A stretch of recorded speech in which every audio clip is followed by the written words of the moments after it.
روزی که پیشنهاد تهیه و تولید این آلبوم به من داده شد،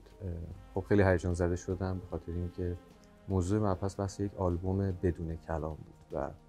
آلبوم بدون کلام و کلا موسیقی بدون کلام همیشه بر من جذابیت خاصی رو به همراه داشت. چالشی که در تولید این آلبوم من باهاش روبرو بودم اینکه یک موسیقی بی کلامی باشه که بتونه در یک محیط شوروم، یک محیط فروشگاهی مورد استفاده قرار بگیره. این چالش به این صورت بود که خب من قبلا آلبوم‌های بی کلامی کار کردم و خب دستم خیلی باز بود، میتونستم از هر المانی به صورت ملودیک، سولیستیک همه این چیزا استفاده کنم، ولی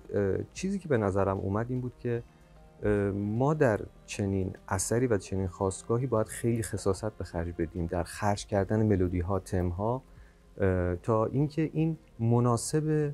در واقع این محیط باشه. نباید این موسیقی خیلی موسیقی حواس پرت کن و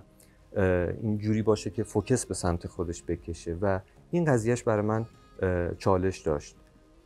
آلبومی که در واقع کار کردیم نامش هست استارداست و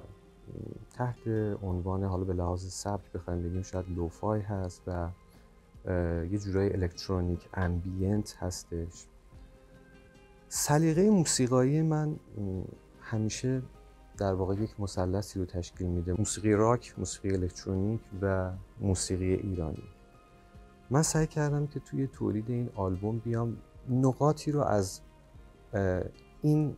سه سبک استفاده بکنم و توی هر ترک، حالا از هر کدوم به نحوی کمتر یا بیشتر، استفاده بکنم برای تولید و تنظیم این آلبوم.